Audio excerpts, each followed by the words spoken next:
Welcome to the opening bell of the NFL Stock Exchange. I'm your host, Connor Rogers. It is Trevor's last day or last show on vacation. He will be back with me Thursday as we bring you another positional preview. But today, still got a fun show in store for you as I was joined by Leger Douzable, 10-year NFL veteran along the defensive line, and is now doing ESPN color commentary for college football. He's been right in on the action to see teams like Cincinnati, Houston, a lot of big-time programs that have big-time prospects in this year's draft. So we'll sit down with Leger and go through, he is deep in the draft, so we'll go through scouting defensive linemen, scouting really all of the defense. We'll talk about a lot of boom or bust prospects that are projected to go in the first round of this draft, and even a little bit about Kayvon Thibodeaux and what makes him a polarizing potential top 3 overall pick. So it's great to talk to Leger about the adjustments for defensive linemen and defenders as a whole going from college to the NFL level, something he's experienced and what he sees for a lot of the top and even day 2 prospects like that in this class. So a really good conversation that you will want to stay around for as I talk to him. And before we do that, kind of want to dive into what's going on with the NFL Combine. Obviously, the NFL Stock Exchange is a very draft-centric, draft-heavy show, and the NFL Combine is arguably the biggest draft-centric event of the year, besides when players actually hear their names called. So, as you know, Trevor and I will be on the ground in Indy for the NFL Combine, which is quickly approaching. It'll be next week. And right now, with the bubble the NFL has created, which separates players from whether it's their trainers, really their team of people that are, including their agents, their team of people that are preparing them for the draft, which is a long process. A lot of these guys, some even started early, but as soon as the season ends, there's not much of a break for them. They get on a very specific regimen from nutrition to sleep, and obviously the training to prepare for their testing. So now we have an interesting situation that agents are obviously upset with. And it's not just agents, it's, trainers, people that prepare these prospects for the draft, because maybe not necessarily some of it, but not necessarily the bubble itself, but the fact of when this news was announced. As we sit here, getting towards late February, and the Combine is the first week of March. And you now have an effect of a little bit of chaos, something they were not planning for, something that puts the players in an uncomfortable situation for the biggest job interview of their life is, the cliche people like to use, but it's very much real. And you have to understand the player side of this. What you see on TV is different than what a lot of NFL teams actually fully utilize the Combine for. The testing is fun. It's TV entertainment. It's great. You have, the 40-yard dash, and you see incredible feats of athleticism. I mean, whether it's the explosive nature of the jumps, obviously, even people get excited over the bench press in this era. But, with teams, the most vital aspect coming out of the Combine more often than not is the medical evaluations they get to do. And that's why Indy has been a popular spot for the NFL Combine, because the proximity of everything in one walkable spot to get all these things done with, over 300 players and their parties that travel in. And then you have every NFL team, and the NFL team sends a massive amount of employees to the Combine. And it's really the place to get everything done. And for medical evaluations, which can sometimes, unfortunately, take a player completely off the board for a team. And then you also have the interviews, FaceTime, right? This is the rare opportunity for them to sit down in a closed off environment one-on-one and get to know the player, how they'll fit with the culture of their team, pick their brain, get a feel for what kind of person they might be, or, what kind of football player they are away from a football environment necessarily. So now you have an environment, or you're creating a situation where agents, understandably, in this uncomfortable nature with the bubble, this uncomfortable environment that they are away from their specific regimen. It's already uncomfortable to begin with, whether it's the lack of sleep, the volatility of the schedule, in a sense that they're not used to, and it doesn't create the optimal environment for their testing numbers and their best performance. Where the pro day, everything is essentially structured by the training staff they're preparing with. It's at their college campus more often than not. It's an environment that everything, right? The surface you're running on. It comes down to that. It's there's just so much at hand. You're creating the workout itself more often than not, and you're just in a more comfortable atmosphere. So I know us in the draft world always like to do the old, don't trust the pro day time as much. Guys that don't work out at the combine and then work out at the pro day, and somebody might run a 4.3 that you thought would run a 4.55. Well, sometimes we look at that 4.3 and go, it's really a 4.4, but there is a nature to it of, how comfortable they are. And I think that is what has led us to where we are right now, where because of the bubble making things even more difficult for the players, there is an advisement there, it sounds like, for these players to still attend in Indy, but they will do what the teams prioritize the most that's not on TV, and that is the medical evaluations and the interview process, and then leave the testing to the pro day. So they'll still have testing numbers put into the system. It just won't be in a place where they feel like they won't put out their best performance. So an absolutely fascinating scenario going on. It makes you wonder if the NFL, and this would surprise me, if the NFL scales back on the bubble situation they've implemented and completely wipe it off the board. Do the agents go back to this and say, okay, now everybody will work out? Or do they feel like, this still is just not the optimal place for our clients? So the NFL Combine, absolutely fascinating news in the NFL draft world. And, kind of wanted to kick off today's show with that. But like I said, we have a lot of great stuff in store for you on the NFL Stock Exchange. Trevor will be back Thursday.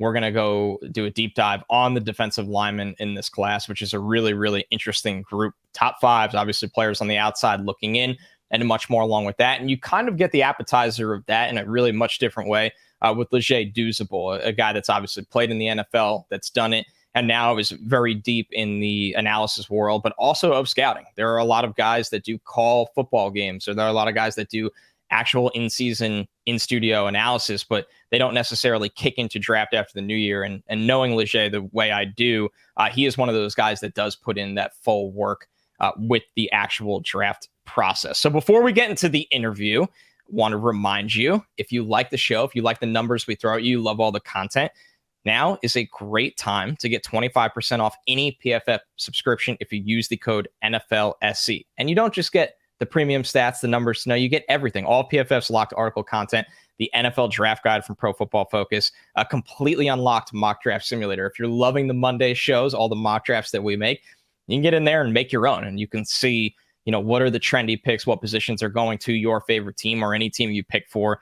You unlock all of that data. And of course, the grades. Everybody loves the grades. You can see where players are thriving. You can see where they're struggling. You can get great context of their overall game. So support our podcast. And for 25% off, just use the code NFL Stock Exchange for any subscription. All right, sit tight and enjoy the interview with Leger. Now, very happy to be joined by a friend of mine, a busy man, ESPN college football color analyst. He does Jets pre and post game.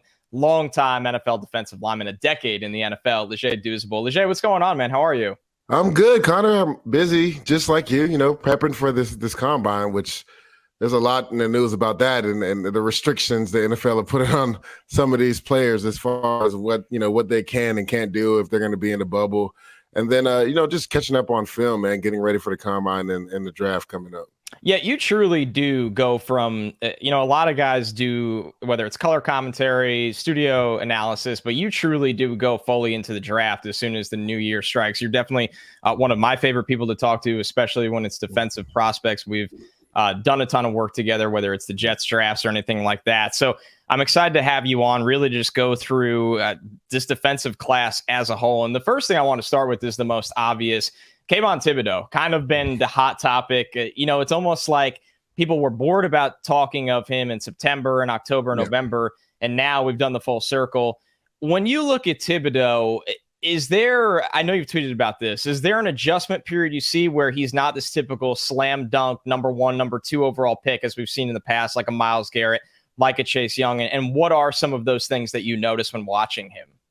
Yeah, first and foremost, and me and you have talked about this, Connor, everybody has to get this notion out of their head that there is a Nick Bosa, that there is a Myles Garrett, that there is there's none of those in this draft class. Now, this defensive line / defensive tackle group can be one of the deepest groups we've seen in years as far as the whole group put together, right? There's some good depth there. But if you're talking about a slam dunk guy like Myles Garrett or Von Miller or Nick Bosa or Joey Bosa, there's not one of those guys in this class.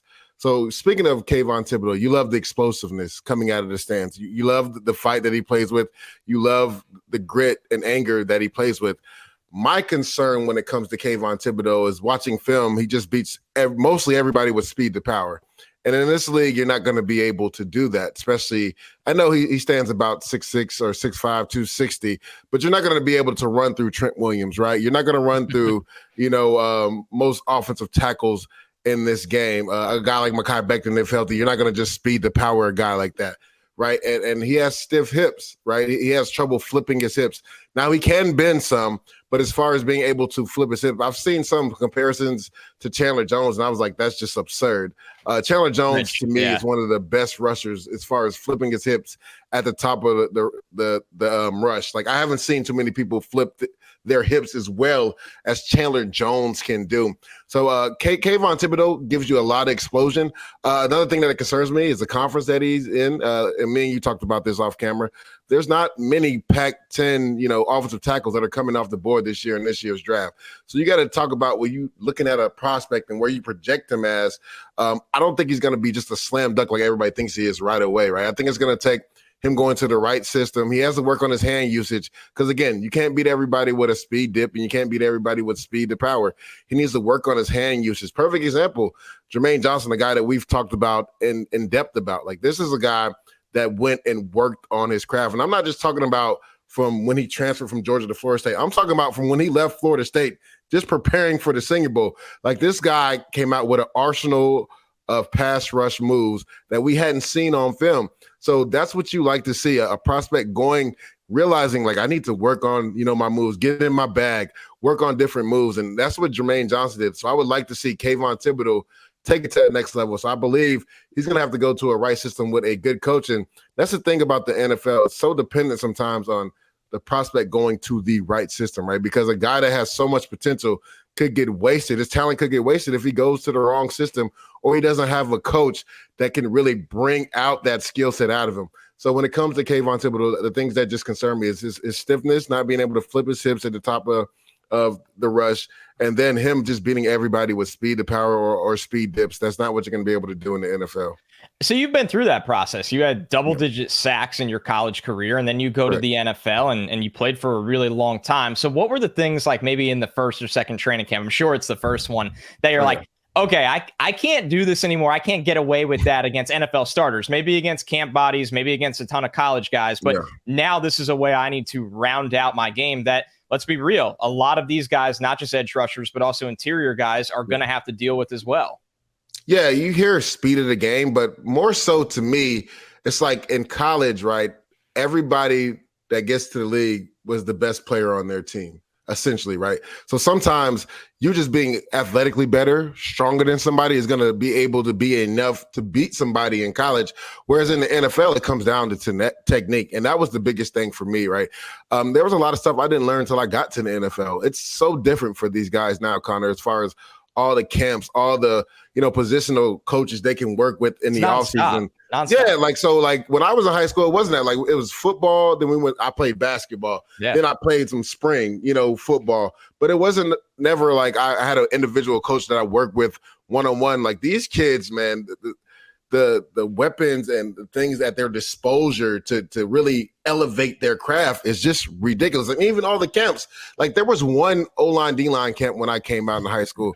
There's literally like 15 now, Connor. Like in regions. No excuse not to work on your craft year round if you truly want to do this. So they're so far ahead than when I came out in 2008, coming into college. I mean, coming into the NFL.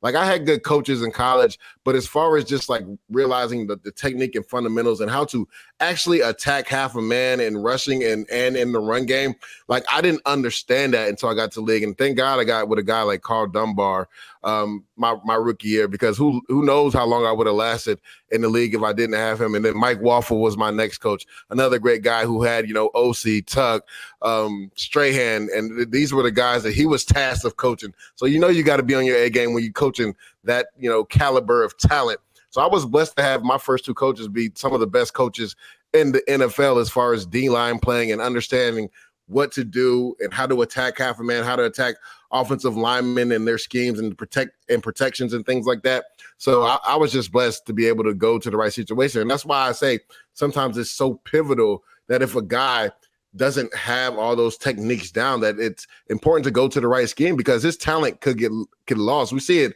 all the time. I mean, a perfect example, right? Arden Key this past year. Guys thought he was a bust. He goes to San Francisco, gets 6.5 sacks, and it's probably going to get paid, So Yep. like where you go matters. And I always say this, coaching matters. It's big in the NFL, because somebody could say a guy is washed or he never really realized his skill set, but it was the coaching that was the difference. And he goes to one place and it succeeds. So coaching matters. He's going to have to go to the right coach, I think, for him to really realize, his talent. Now, I think he's going to be an explosive guy regardless. Coming out the gate, I can see him getting 5 or 6 sacks, per season. But if he really wants to elevate his game and get into that double-digit range, he's going to have to go to the right coach. Yeah, I think it's so interesting, pass rushers or defensive linemen as a whole. It's the one position that when you look at it, they really hit their stride closer to 27 than these running backs. That's why I hit mine. 100%. That's why I hit mine. And it's across the board. I mean, we saw year 3, Rashawn Gary this year, totally different player. Yep. Zadarius Smith never had a double-digit sack season for Baltimore. He goes to Green Bay at 27, 13.5 sacks. And there are millions of guys like this that they just, I mean, even you go back to somebody like Carl Lawson, he got a huge money deal without ever having this monster season for the Bengals, but you're projecting the growth and projecting him fully figuring it out. So I think a lot of people need to realize that with the draft, especially in this class where a lot of these guys are really raw. So it kind of leads me to my next thing. We were both at the Senior Bowl. There was a lot of good talent in the trenches across the board there. And this doesn't have to be a Senior Bowl guy. It could be a guy that you called a game for. It could be anybody. But who's an edge pass rusher or interior D-line in this class that doesn't have to be the best player on the board, but somebody that you would bang the table for in the draft room and say, I know what that guy is. I like him a lot, and he's better than a lot of people realize. Yeah, I mean, the obvious one is Jermaine Johnson, and we talked about him. So blew up. I'll go a little bit off the cuff. I'll go D tackle, Perry and Winfrey. And this is a guy we talked about off camera. This is a guy that was in the wrong system. And we talked about that, right? In Oklahoma, they had him over the nose. That's not what he does, right? This is a 3 technique that can get in the backfield and create havoc. So a guy that fits perfectly in that cover 3 system with, the Seattle Seahawks, with the New York Jets, the old Jacksonville system, a guy that's a 3 technique that can get in the backfield, create havoc, and give you some pass rush ability. He is your 3 technique that is going to push the pocket and make sure when the defensive ends get to the top of the rush that the quarterback can't step up. This is a guy that just creates havoc. And to me, he made the most money out of anybody, not just defensive line, out of anybody at the Senior Bowl. You saw what he did in the game, 2 sacks, created havoc all the time in the backfield.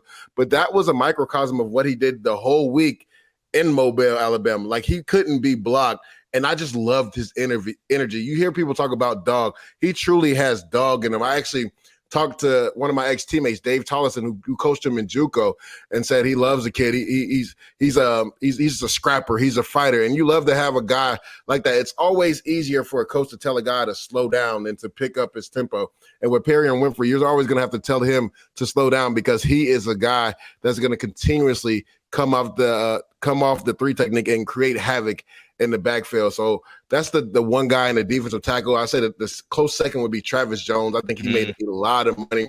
This is a guy, I know his agent personally. He was my agent, Jared Fox for Sports Stars. This is a guy probably going into Mobile Week that a lot of people may be seeing as a 5th, 6th round pick. He has good film, but it was consistency that was his issue, right? Can he dominate all the time? There's times on film where you see him just dominate guys. Clemson being the perfect example, and then there's times where he just disappears on film. And, with the NFL, it's all about consistency. Well, I think down in Mobile, he showed for 3 consistent days that he could be dominant, and he's almost impossible to block when he goes full tilt.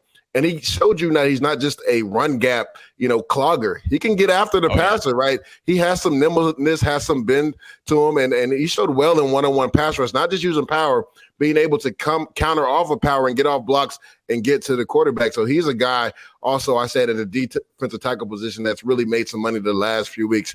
Going to edge, we talked about Jermaine Johnson, a guy that I also really like, who people were high on but have kind of fallen off, not a lot, but some, is Myjai Sanders. Absolutely. This is a guy that I've seen grow the last 3 years at Cincinnati.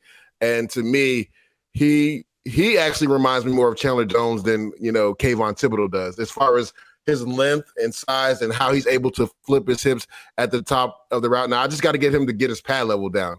He plays a little bit high sometimes, but he plays physical and he plays nonstop. You never have to tell this guy not to play with energy. He's always a guy that's running after the ball, play in and play out. So you love those effort type guys. So this is a guy I think that may slip to the second round. Coming into the season, I had him as a first-round pick, but I think he will slip to the top of the second. But wherever he goes, a team is going to be excited to get a player like him because he plays so hard.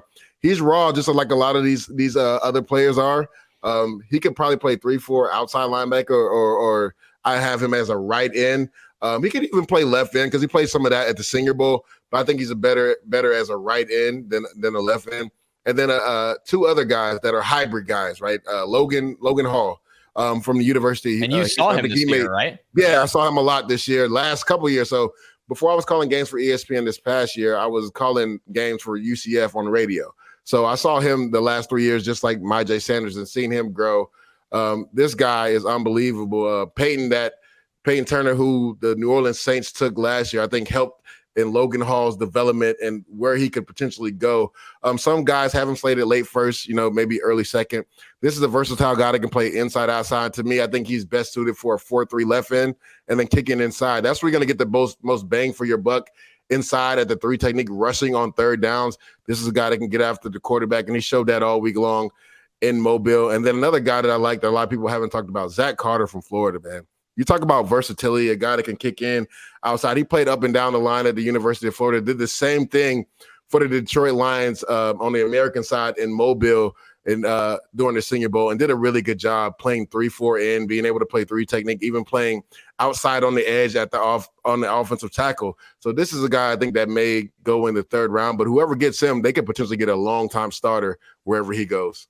It shows you how loaded the defensive line class is, just to run through these names. And it's not just, these guys from the SEC, these guys from the Big Ten. Every single conference had legitimate top 75 talent in this draft along the 100%. Defensive line. So, when you look at someone like Travis Jones, is it almost overlooked throughout the season by people that, like, when you're the guy on the defensive line, right? He played for UConn. Let's be real. They've had their own problems as a program for a while, as much as he's a great player.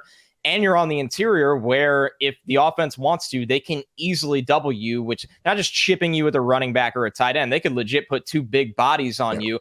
Is it easy for a guy like that to be overlooked? And that's why when we get down to the All-Star games, you see him in one-on-ones and you're like, wow, I was not ready for this. I was not expecting this, because it's almost an easier transition for someone like him. Yeah, I think you get lost when you're not on a really good team. Even though you're the star of that team, everybody's like, well, you're the star of a terrible team. Yeah. But the thing about Travis Jones is, like, there was times where he was dominant even with double teams. There was times in a UCF game and a Clemson game where guys could not block him, like, seriously. And it was funny. So in the game that I called versus UCF, I was talking to Herbert Hand, the offensive line coach for UCF, and he was telling me that 57 – He's the guy. He's gonna be playing on. He's like, that's the one guy we gotta. And it's crazy when a coach comes up to you, before the game and you're on the field, just trying to see, what the weather's like, how everybody's warming up. Yeah, that 57 from UConn. Yeah, they've struggled, but we got to block him. It's gonna be a long day for us, and that's the type of skill set that Travis Jones brings. And the thing, like I said before, it was just all about being consistent. If he could be consistent, this guy could be one of the dominant guys in this class, and he could potentially, have a long 8, 9, 10-year career being dominant as a nose tackle. He has a little bit of Javon Hargrave in him as far as not just being able to hold up against a double team, but as far as pushing the pocket and giving you 3 or 4 yards in the pass rush game. That way quarterbacks can't step up into the pocket. So this is a guy that I think his trajectory is definitely going up.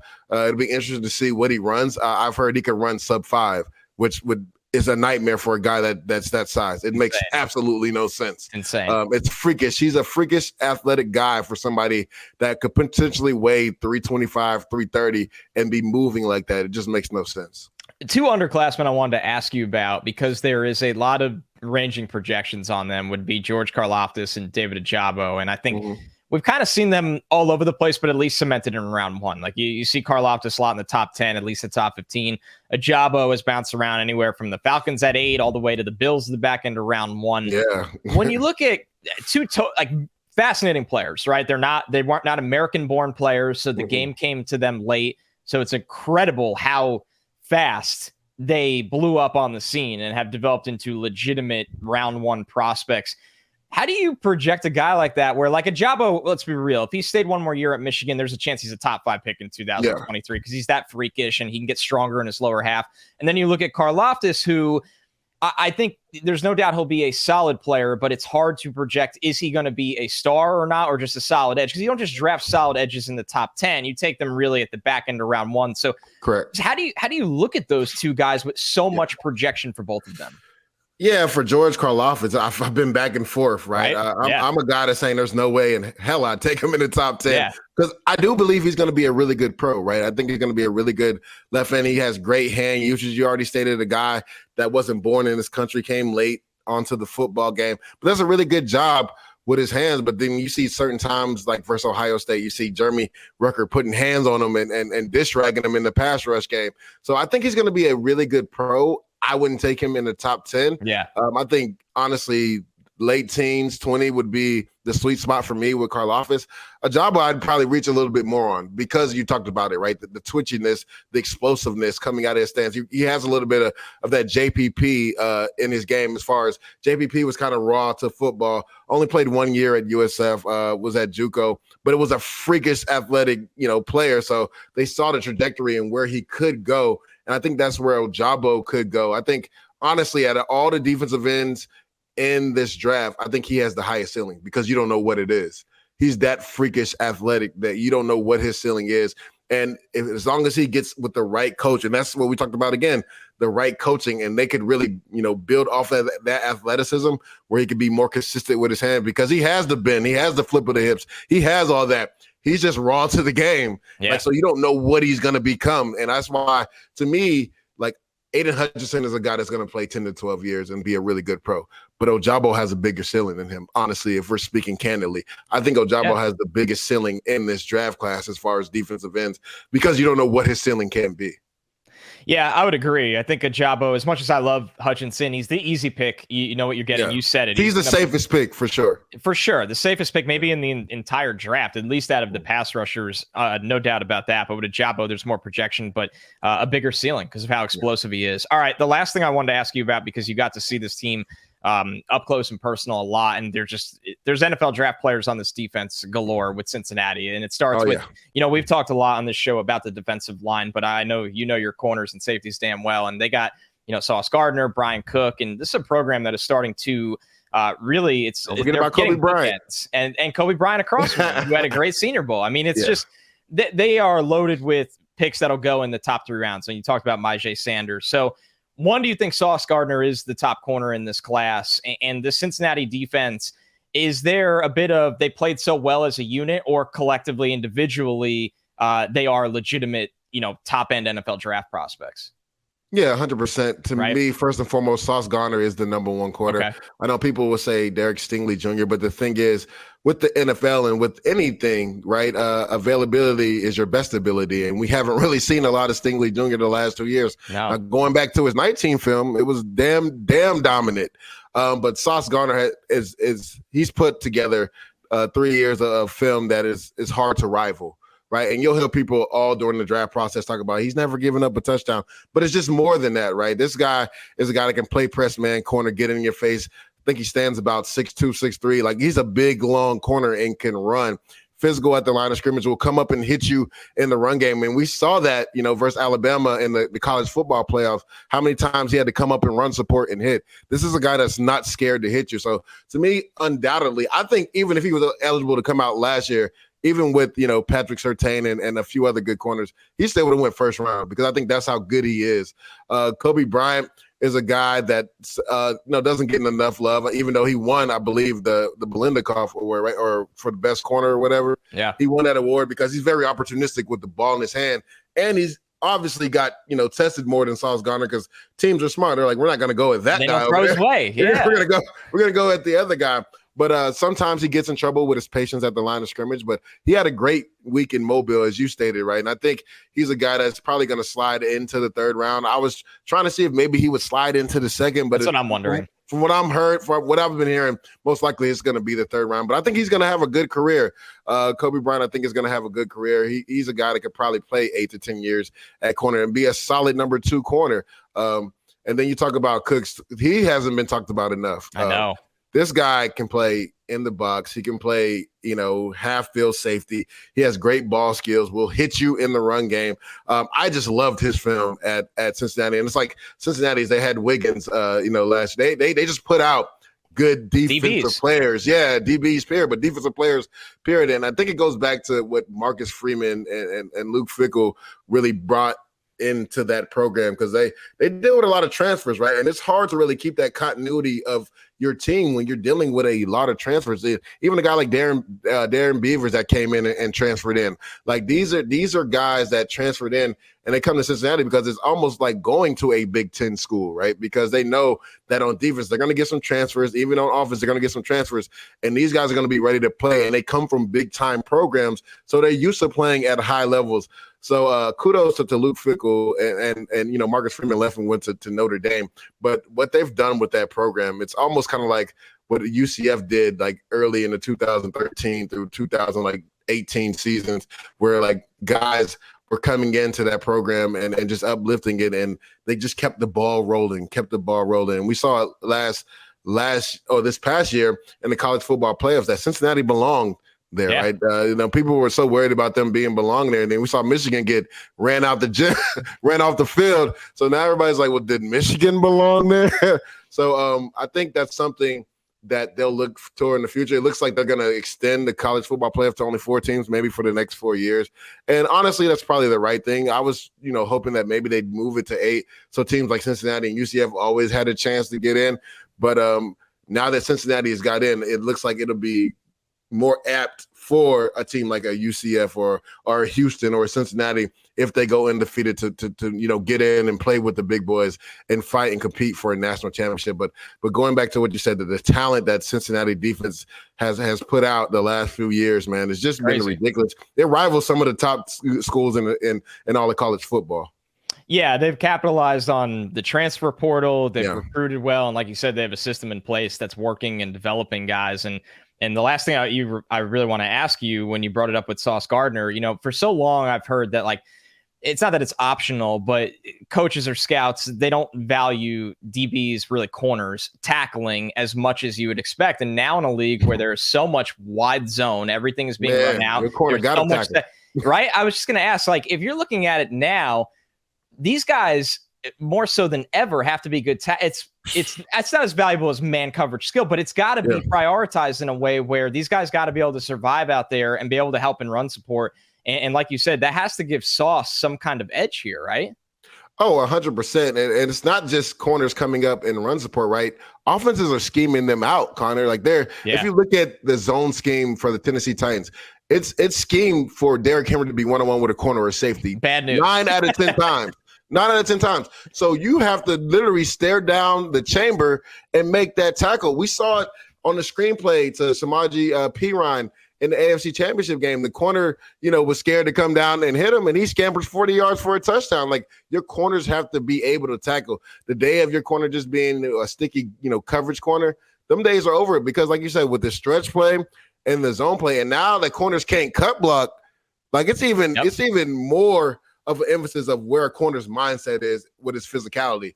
Because now that you can't cut an offensive lineman on a stretch play, you got to come with it, right? Or get ran out of the field. So like that has to be when talent evaluators look at that, they have to look at mentality of a corner and what his physical attributes are and what his physical mentality is. Because if they miss that tackle, then there's nobody else out there on the edge, because they're the edge of the defense. They have to send that ball back. And if they can't do that, then it's going to be a long day for you in the run game.